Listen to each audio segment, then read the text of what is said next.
Unidad 15, patrimonio neto. 15.1. Definición del rubro. Características. Variaciones cuantitativas y cualitativas. El patrimonio neto se puede definir como la diferencia entre los bienes y derechos en poder del ente, activo, y las obligaciones del mismo, pasivo. Teniendo en cuenta que el pasivo está definido como la financiación ajena del ente, el patrimonio neto es la porción del activo que corresponde a los dueños o titulares de la empresa, o sea, la financiación propia. El rubro está compuesto por dos grandes agregados. Por un lado está el capital social, compuesto por los aportes y retiros efectuados por los propietarios. Por el otro lado se encuentran los resultados, derivados de las operaciones que realiza el ente, que generan variaciones cuantitativas del patrimonio. Variaciones cuantitativas y cualitativas. El patrimonio neto de un ente puede modificarse por las operaciones del ente, los hechos del contexto, y las operaciones con los propietarios. La modificación puede ser en su cuantía y barra o composición. Variaciones cuantitativas. La cuantía del patrimonio neto puede verse modificada por la ocurrencia de las siguientes variaciones. Aporte de los propietarios. El aporte inicial de los socios es el que da nacimiento al patrimonio neto. Los aportes posteriores implicarán un aumento del mismo. Pueden ser: en concepto de capital, en concepto de primas de emisión, aportes en exceso, en concepto de aportes irrevocables integrados a cuenta de futuras suscripciones, aportes en exceso. Retiros efectuados por los propietarios, pueden tener su causa en distribución de resultados, a ser abonados en efectivo o en especie. Por disminución del capital oportunamente aportado, reducciones reales. El resultado de la actividad desarrollada por el ente. Recordemos que en el modelo contable actual, computamos los llamados resultados por tenencia. El impacto de los resultados derivados del desarrollo de la actividad del ente puede ser positivo o negativo, y en este último caso podrán ser absorbidos por resultados de ejercicios posteriores. Reconocimiento de distribución de ganancias. Honorarios a directores y síndicos. El otorgamiento de gratificaciones al personal. Compra de acciones propias, y no las vuelve a vender. También aparecen modificando el patrimonio neto los importes correspondientes a revalúos técnicos, practicadas en bienes de uso e inversiones en bienes similares. Otras diferencias determinadas por comparación entre valores corrientes y el valor contable a moneda constante, de bienes de uso y similares al cierre de un ejercicio en este tipo de bienes y que se imputarán a una cuenta de reservas. Variaciones cualitativas. El patrimonio neto puede modificarse en la calidad o composición de las cuentas que lo integran, sin variar su monto. Son las llamadas variaciones permutativas. Encontramos. Constitución de reservas de ganancias. Su origen puede ser disposiciones legales, reserva legal. Disposiciones estatutarias o contractuales, reservas facultativas. Disposiciones asamblearias, reservas voluntarias. Desafectaciones de reservas facultativas, de ganancias, o bien para ser utilizada conforme lo disponen las normas de aplicación. Resulta frecuente la constitución de una reserva para ser afectada a la renovación de bienes de uso, por decisión de la Asamblea de Socios. En oportunidad de operarse la renovación de dichos bienes, se debe desafectar simultáneamente esa reserva con crédito a resultados. Es decir, que se procede a liberar la restricción que pesaba sobre estos resultados. Se registraría reserva facultativa besos. A resultados no asignados besos. Capitalizaciones de los saldos de la cuenta ajuste al capital. Los saldos de resultados acumulados. Los saldos de aportes irrevocables integrados que vienen de ejercicios anteriores. Capitalización de acciones a emitir. Distribución de dividendos en acciones, significa incrementar el número de acciones en circulación, sin variar el monto del patrimonio neto, generando una transferencia de la cuenta resultados acumulados a la cuenta capital social o acciones a emitir. Provoca una disminución del VPP de cada acción. Absorción de pérdidas con utilidades de libre disponibilidad, acumuladas de ejercicios anteriores o con reservas de utilidades. 15.2. Aportes de los propietarios. Los aportes de capital representan la primera fuente de recursos de la empresa, y son considerados fuentes de recursos de carácter permanentes. Se materializan mediante la entrega que realizan los integrantes de un ente a la sociedad, para cancelar los compromisos de aportes previamente contraídos, de dinero, bienes, derechos e inclusive obligaciones, con la finalidad de que la misma pueda desarrollar su actividad económica, y cumplir así los objetivos de su constitución. Los aportes de capital generan siempre un incremento en el patrimonio neto de un ente, a costa de la reducción de los patrimonios netos de sus propietarios. Hay que diferenciar dos conceptos. Compromiso de aporte, es el momento en que ocurre el nacimiento del derecho societario para poder requerir al socio el cumplimiento del aporte comprometido. Es una operación modificativa positiva. Integración del aporte, ocurre cuando el socio materializa lo comprometido mediante la entrega y transferencia de propiedad a la sociedad de los bienes o derechos. Es una operación permutativa. Los aportes pueden ser obligaciones de dar o de hacer. Luego podemos agrupar las clases de aportes según las características de los mismos en aportes en dinero, moneda argentina de curso legal o moneda extranjera. Aportes en especie. Bienes tangibles. Bienes intangibles. Derechos, cuentas por cobrar, deben estar instrumentadas y no ser litigiosas. Aporte de obligaciones, consiste en la transferencia de cuentas por pagar del socio a la sociedad. Es frecuente que ocurra en los casos en que se aporta un bien grabado con hipoteca o prenda. Fondos de comercio. 1 de febrero de 2015. Capital, concepto. Acciones, concepto. Tipos. Acciones en circulación y en cartera. Capital. El capital es el aporte efectuado por los socios de la empresa, existe desde el momento inicial en que se constituye. Representa al conjunto de bienes entregados por los dueños, por eso se lo llama capital financiero. Su saldo surge del instrumento constitutivo y solo podrá modificarse por decisión de la asamblea ordinaria o extraordinaria. La evaluación de los aportes que no sean en dinero, se hará en la forma convenida en el contrato social, o en su defecto según los precios de plaza o fijados por peritos, LGS. En los casos de sociedades por acciones resulta de aplicación el art. 53, según el cual la evaluación debe ser también aprobada por la autoridad de control. IGJ. En la evaluación inicial de los aportes integrados por los socios se tendrán en cuenta. Aportes en efectivo en moneda nacional, son partidas autovaluadas. Aportes en efectivo en moneda extranjera, ingresan patrimonialmente a su valor corriente, que estará representado por el valor de cotización de la divisa tipo comprador. Aportes de cuentas por cobrar, debemos distinguir. Cuentas por cobrar que devengan intereses, al valor total a cobrar al vencimiento se le deberá deducir la porción de intereses no devengados a la fecha en que se concreta el aporte, pertenecen al socio aportante y por eso no integran el valor de aporte. Cuentas por cobrar que no devengan intereses, se deberá depurar del importe a cobrar al vencimiento los componentes financieros implícitos contenidos en dicha suma. Luego el valor reconocido como aporte integrado, será menor al importe a cobrar por el ente al vencimiento.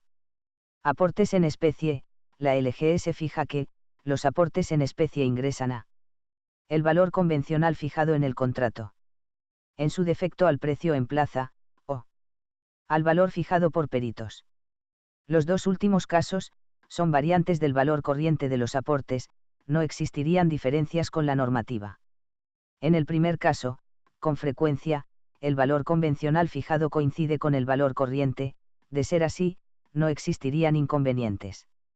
Pero si ambos valores no son coincidentes, deben ingresar a su valor corriente. Aportes que implican cancelaciones de pasivos del ente, ocurre cuando el socio se hace cargo de pasivos previamente asumidos por el ente. La secuencia es la siguiente. Si previamente en el contrato se le asignó un valor convencional de cancelación a ese pasivo, se computa ese valor como aporte. Se procede a dar de baja el pasivo por su valor contable. Así se cancelan el pasivo y la cuenta aporte. Si existiera diferencia entre el valor convencional y el valor contable del pasivo, se computará un resultado. Acciones. Las acciones son títulos de crédito en las llamadas sociedades de capital, representativos de una parte de este, y que confieren a sus tenedores los derechos correspondientes a su calidad de socios. Es el título o valor que refleja la parte alícuota, proporcional, en que se divide una sociedad anónima, y sirve para representar a los accionistas. No se pueden emitir acciones que no hayan sido suscriptas. La acción es parte del patrimonio de una empresa. Tipos. Acciones ordinarias, representa las partes en que se divide el capital social de una sociedad por acciones y deben tener un mismo valor nominal expresado en moneda del país. Tienen voz y voto en las asambleas. Supone una tasa del dividendo no fijada y se paga de acuerdo al beneficio neto devengado por la empresa. Acciones preferidas, pueden tener diferentes tipos de privilegios económicos. Los accionistas tienen derecho a voz pero no a voto en la Asamblea General Ordinaria, salvo que se trate de una asamblea extraordinaria, o cuando la sociedad esté en mora. La preferencia puede radicar en contar con el derecho de acceder a un dividendo garantizado, o bien, tener una fecha de rescate predeterminada. Generalmente supone una tasa fija de los dividendos, los cuales se pagan antes de que los dividendos sean distribuidos en acciones ordinarias. Los poseedores de acciones preferidas son pagados también antes que los accionistas ordinarios durante un proceso de liquidación. La suscripción de acciones preferidas funciona de idéntica forma que las acciones ordinarias. Es frecuente el empleo de cuentas diferenciadas a efectos de su exposición por separado, conociendo así, la composición del capital accionario. Acciones en circulación y en cartera. Acciones en cartera, títulos que se mantienen en la entidad emisora sin colocarse, por disposición de la sociedad o cuando las adquiere a título oneroso o gratuito. No forman parte de la cuenta capital en el balance. Su valor no puede exceder el 20% del número total de acciones emitidas. No se las mantiene por más de 2 años y no deben superar más del 10% del capital suscripto. Acciones en circulación, son el número de acciones emitidas por una sociedad y que pueden ser libremente negociadas en el mercado.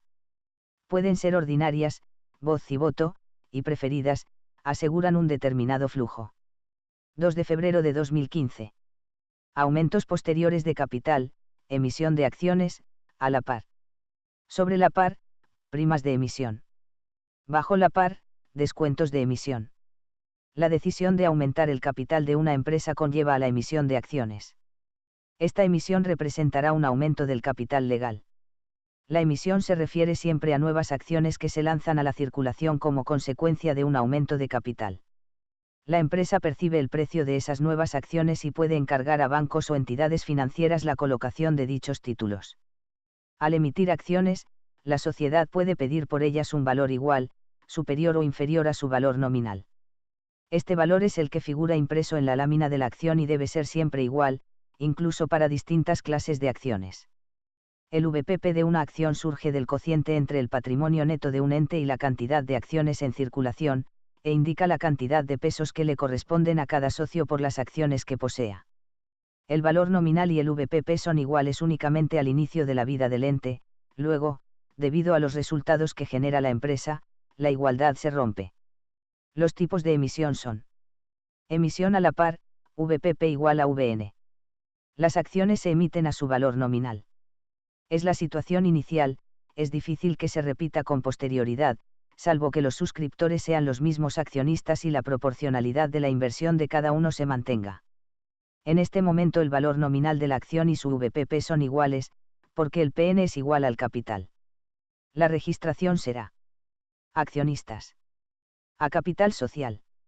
Emisión sobre la par, VPP-VN.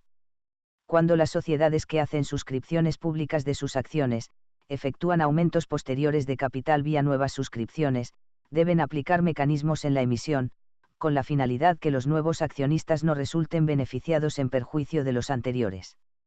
Esta situación ocurre porque la sociedad ha desarrollado actividades, por lo tanto la ecuación patrimonial se ha dinamizado y el VPP de las acciones resulta superior a su valor nominal.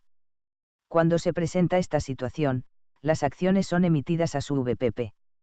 La diferencia existente entre dicho valor y el valor nominal de las acciones se denomina prima de emisión. Al emitirse acciones con prima de emisión, sobre la par, el VPP de ellas no varía antes ni después de la emisión.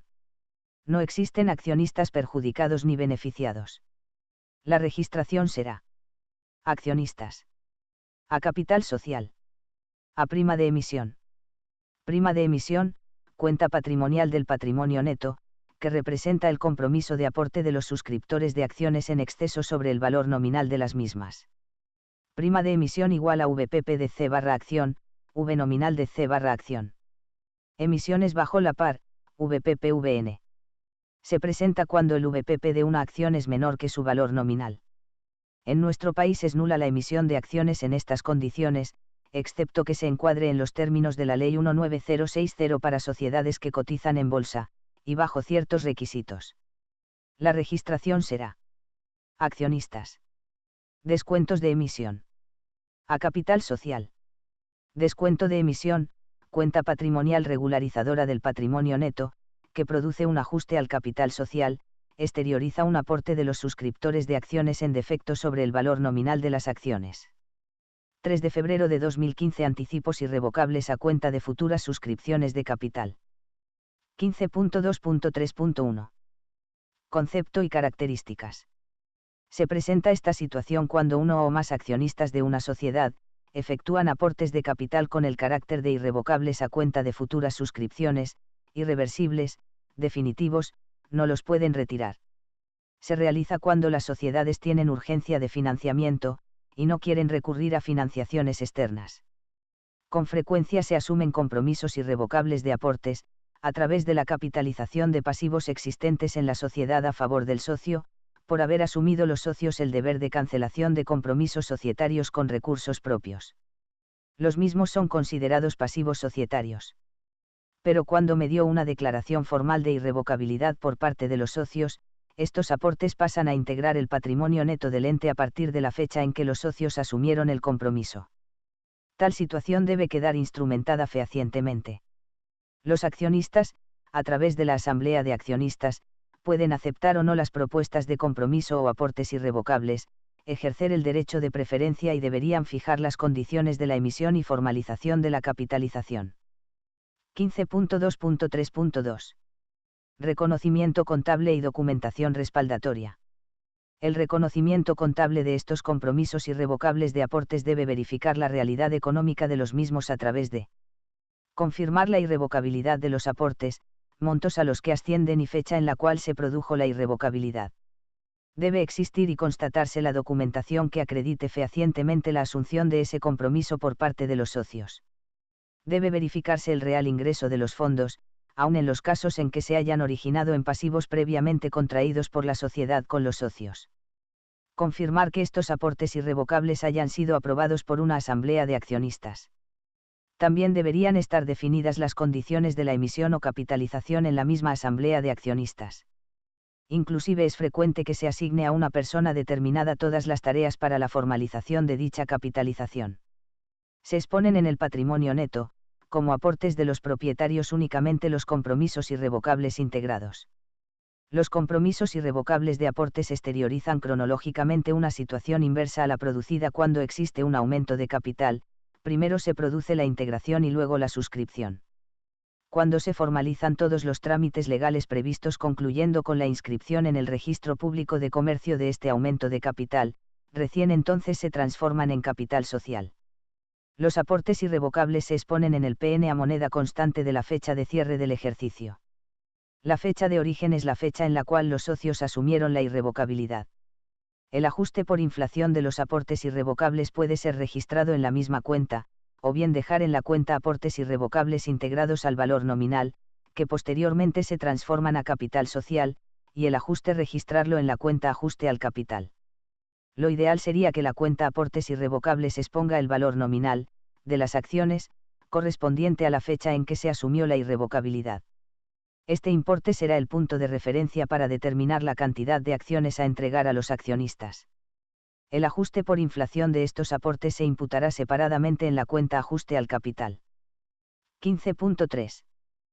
Compra de acciones propias.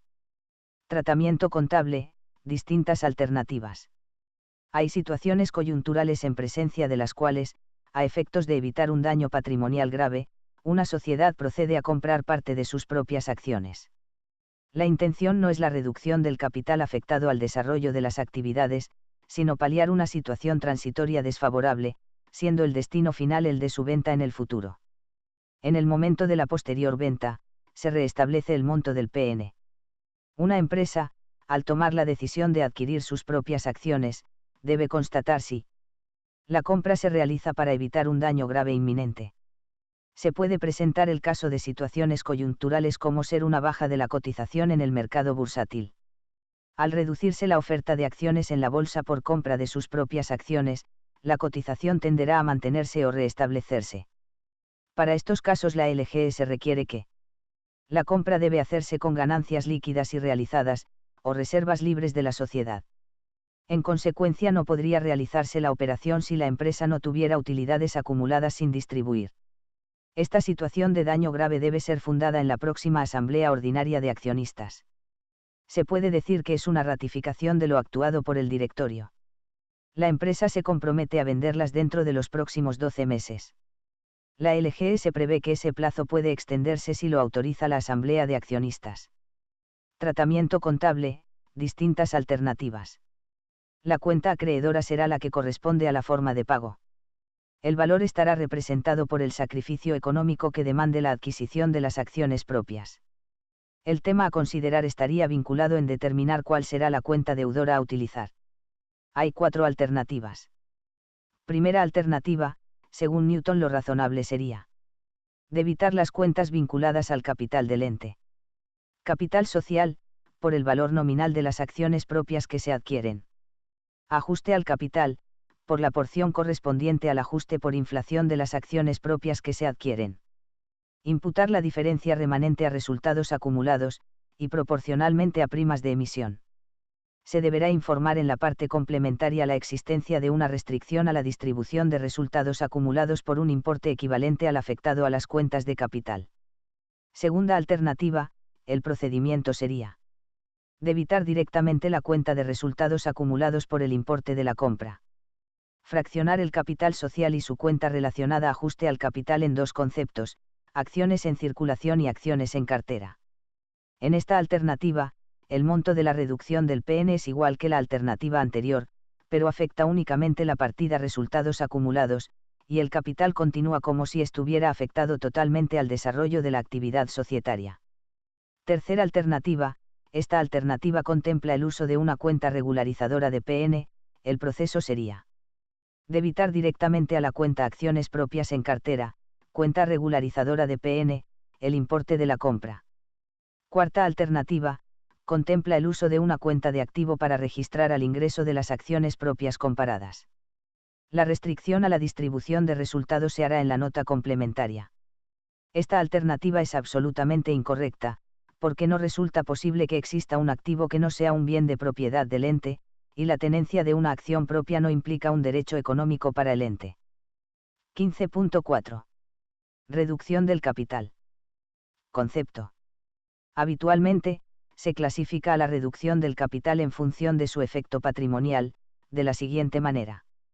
Efectiva o real, cuando hay un reintegro a los accionistas y una disminución del patrimonio de la sociedad.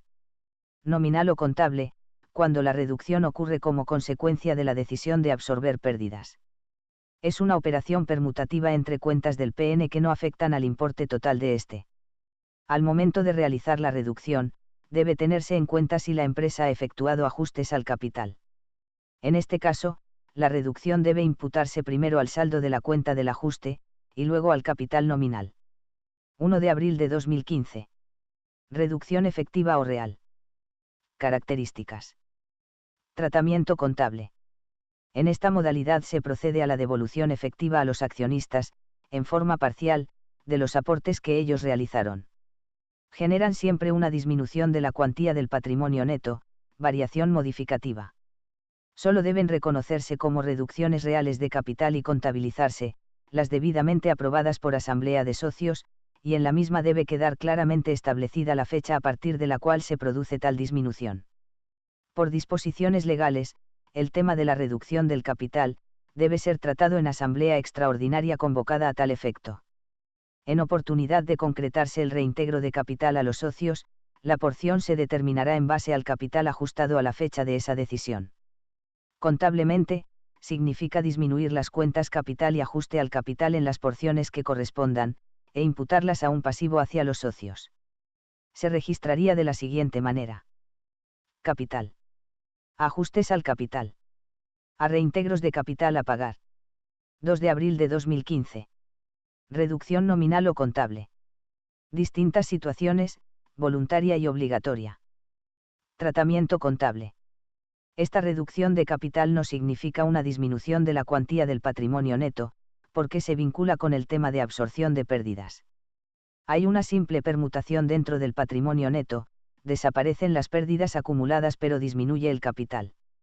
La LGS, en el art. 206, establece que debe reducirse el capital cuando las pérdidas insumen la totalidad de las reservas y la mitad del capital, reducción forzosa, único caso en que se puede desafectar la reserva legal. Se procede a la absorción de pérdidas a través de la reducción de otros elementos integradores del patrimonio neto, variación permutativa. En la registración contable de la disminución de capital por absorción de pérdidas se utilizarán las siguientes cuentas. Capital. Ajustes al capital. Reserva legal. A resultados no asignados. 15.5. Resultados de disponibilidad restringida. Concepto. Constitución de reservas y utilización. Concepto. Los destinatarios naturales de los beneficios de una sociedad son sus socios o accionistas.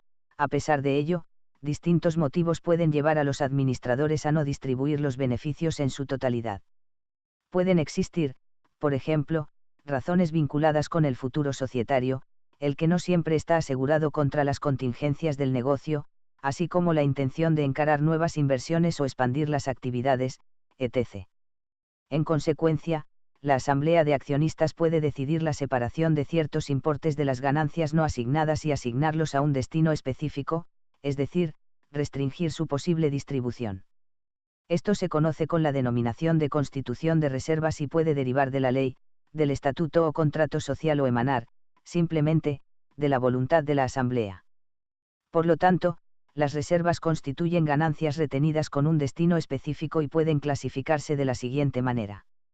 Reservas obligatorias. Entre las reservas obligatorias está la reserva legal, así denominada porque surge de la Ley de Sociedades. Esta establece que, de las ganancias de cada ejercicio, deberá destinarse por lo menos un 5% a la constitución de una reserva legal, hasta llegar al 20% del capital. Otras reservas obligatorias son las estatutarias, que están definidas en el Estatuto Societario. Reservas facultativas. Son aquellas cuya creación responde a la exclusiva decisión de la Asamblea. Esta puede decidir reinvertir determinados importes, por ejemplo para la renovación de maquinarias. A diferencia de lo que ocurre con la reserva legal, que solo puede utilizarse para absorber pérdidas, las reservas facultativas pueden desafectarse en cualquier momento, por decisión de la Asamblea. Afectación y desafectación de reservas.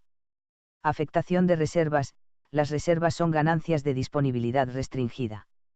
La restricción consiste en la obligatoriedad de asignársele a esa porción de resultados el destino previsto en la norma legal, estatutaria o asamblearia que dispuso la restricción. Se produce la separación de parte de los resultados acumulados positivos, a efectos de evitar, temporal o definitivamente, su distribución. La afectación o restricción de las ganancias debe contabilizarse. Reservas legales y estatutarias, en el ejercicio en que se obtuvieron las utilidades que deben afectarse. El hecho sustancial que da origen a la restricción es la obtención de resultados. Reservas asamblearias, son las llamadas voluntarias. El hecho sustancial que da origen a la restricción de utilidades es la resolución de la Asamblea de Socios. Es susceptible de desafectación por el mismo órgano que le dio origen. Desafectación de reservas. La desafectación de reservas facultativas, implica que esa porción de resultados quedan liberados de la restricción que pesaba sobre ellos, transformándose nuevamente en resultados de libre disponibilidad y por ello distribuibles. Esta decisión debe ser tomada en asamblea de accionistas. Las reservas legales y contractuales únicamente se pueden desafectar para darles el uso previsto en su norma de creación. 15.6. Resultados no asignados. 1 de junio de 2015. Destino, distribuciones en efectivo, en especie, en acciones. Destino. Los resultados no asignados son los que no tienen, todavía, destino específico. En la práctica, se suelen utilizar las cuentas resultados acumulados o resultados retenidos como sinónimo de resultados no asignados. Los resultados acumulados surgen de la cancelación de las cuentas de resultados.